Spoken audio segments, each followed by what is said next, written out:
তাদের জন্য দারুণ একটি সুখবর। দূষণ নিয়ন্ত্রণ পর্ষদের তরফ থেকে নতুন নিয়োগ বিজ্ঞপ্তি জারি হয়েছে, যেখানে তোমাদের বিভিন্ন পোস্টে নিয়োগ করা হচ্ছে এবং সবকটি পোস্টই কিন্তু পার্মানেন্ট পোস্ট। এখানে কোনো কন্ট্রাকচুয়াল চাকরিতে কিন্তু নিয়োগ করা হচ্ছে না, সম্পূর্ণ পার্মানেন্ট ভাবে নিয়োগ করা হচ্ছে। এবং তোমাদের বিভিন্ন জায়গায় কিন্তু পোস্টিং হবে, অর্থাৎ তুমি পশ্চিমবঙ্গ থেকে যদি আবেদন করো তোমাদের পশ্চিমবঙ্গের মধ্যেই তোমাদের পোস্টিং হয়ে যাবে। এছাড়া তুমি যে রাজ্য থেকে আবেদন করবে সেই রাজ্যের মধ্যেই তোমাদের পোস্টিং হয়ে যাবে। এখানে তোমাদের বিভিন্ন পোস্ট আছে, যেমন ক্লারিক্যাল পোস্ট আছে, এমটিএস পোস্ট আছে, অ্যাসিস্ট্যান্ট পোস্ট আছে, যেখানে যোগ্যতাও বিভিন্ন, মাধ্যমিক, উচ্চ মাধ্যমিক বা গ্রাজুয়েশন, প্রত্যেক যোগ্যতার প্রার্থীদের জন্যই কিন্তু শূন্যপদ দেওয়া আছে। প্রত্যেকটি তথ্য সম্পূর্ণ অফিসিয়ালি ভাবে তোমাদের কাছে তুলে ধরবো। এরকমই গুরুত্বপূর্ণ প্রতিনিয়ত আপডেট পাওয়ার জন্য অবশ্যই চ্যানেলটাকে সাবস্ক্রাইব করে রাখবে, বেল আইকনটাকে অল করে রাখবে।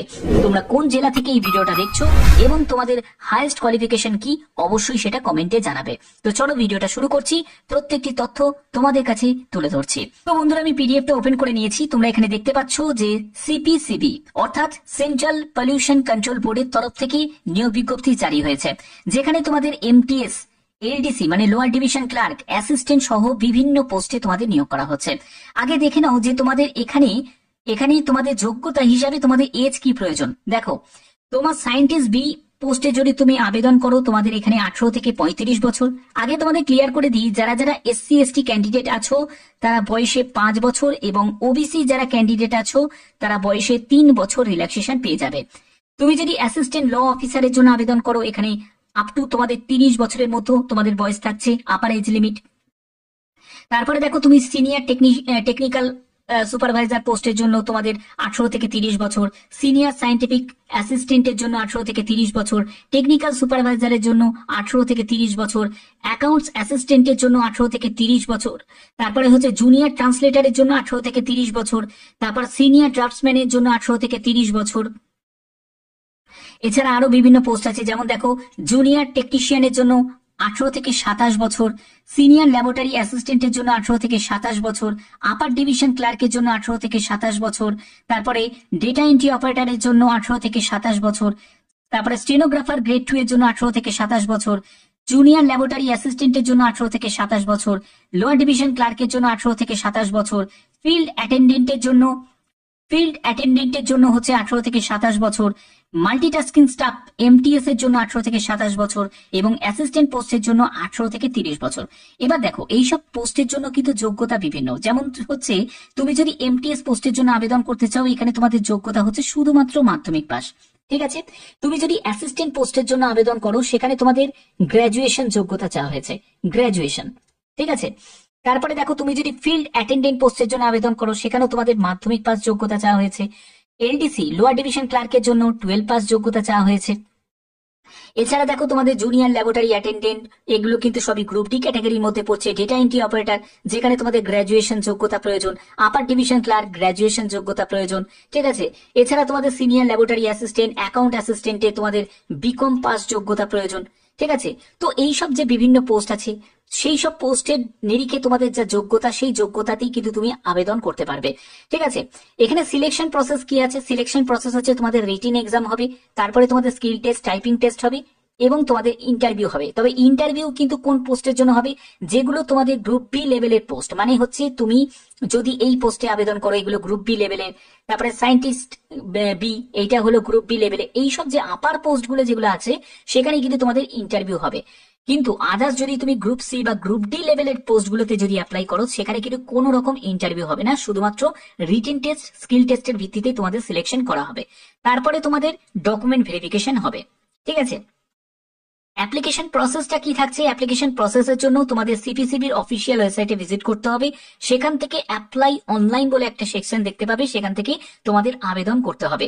সেখানে তোমাদের রিক্রুটমেন্টে অপশনে তোমাকে ক্লিক করতে হবে এবং কারেন্ট ওপেনিং সেইখানে তোমাদের যখনই তুমি ক্লিক করবে সেখান থেকে তুমি ভ্যাকেন্সি দেখতে পাবে। এবার দেখো, তোমাদের রেজিস্টার্ড এবং তোমাদের কমপ্লিট অ্যাপ্লিকেশন কমপ্লিট করার আগে অবশ্যই তোমাদের সম্পূর্ণ যেসব ডকুমেন্টস গুলো রেডি রাখতে হবে। কি কি লাগছে দেখো, এগুলো হচ্ছে পাসপোর্ট সাইজের ছবি লাগবে, সিগনেচার লাগবে, এগুলো কিন্তু সবই তোমাকে স্ক্যান করতে হবে। ওকে, স্ক্যান করে নিতে হবে।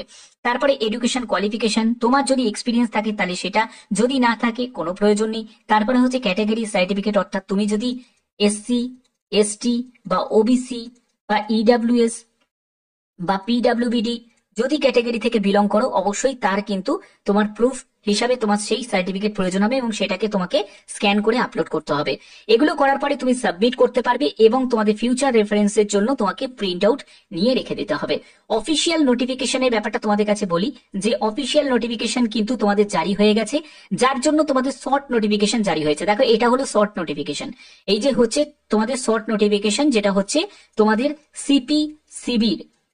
সিপিসিবিতে কিন্তু অফিসিয়াল ওয়েবসাইটে তোমরা এই শর্ট নোটিফিকেশনটা পেয়ে যাবে, যেখানে তোমরা বেতনটা দেখতে পাচ্ছ, সায়েন্টিস্ট বি এর জন্য তোমরা কত বেতন পাবে এবং পাশাপাশি তোমাদের ভ্যাকেন্সিটাও কিন্তু এখানে দেওয়া আছে।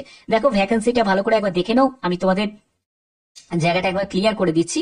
তারপরে দেখো তুমি যদি অ্যাকাউন্টস অ্যাসিস্ট্যান্টের জন্য সেখানে তোমাদের ভ্যাকেন্সি দেওয়া আছে এবং তোমাদের এখানে বেতন কত টাকা পাবে, 36,400 টাকা থেকে 1,12,400 টাকা। তারপরে দেখো তুমি যদি এমটিএস পোস্টের জন্য আবেদন করো 18,000 টাকা থেকে 56,900 টাকার মধ্যে বেতন পাবে। ফিল্ড অ্যাটেন্ডেন্টের জন্য 18,000 টাকা থেকে 56,900 টাকা। লোয়ার ডিভিশন ক্লার্কের জন্য 19,000 টাকা থেকে তোমার 63,200 টাকার মধ্যে বেতন পাবে। স্টেনোগ্রাফার, ডেটা এন্ট্রি অপারেটরের জন্য তো হচ্ছে 25,000 টাকা থেকে 81,000 টাকার মধ্যে তোমরা বেতন পাবে। আপার ডিভিশন ক্লার্কের জন্য 25,500 টাকা থেকে 81,100 টাকার মধ্যে বেতন পাবে এবং পাশাপাশি তোমাদের ভ্যাকেন্সি কিন্তু দেয়া আছে এবং তোমাদের এজ লিমিটটাও কিন্তু দেয়া আছে। এবার এর কিন্তু ফুল নোটিফিকেশন জারি হয়নি, ফুল নোটিফিকেশন কিন্তু খুব শীঘ্রই কিন্তু ফুল নোটিফিকেশনও তোমাদের রিলিজ হয়ে যাবে। যখনই ফুল নোটিফিকেশন রিলিজ হয়ে যাবে সেই ইনফরমেশন তোমাদের কাছে পৌঁছে যাবে। এটা কিন্তু একটা শর্ট নোটিফিকেশন জারি হয়েছে, ঠিক আছে, একটা শর্ট নোটিফিকেশন জারি হয়েছে, ঠিক আছে। এবং এই নোটিফিকেশনটা কবে জারি হয়েছে? 8ই মার্চ 2025 কিন্তু তোমাদের এই নোটিফিকেশনটা জারি হয়েছে।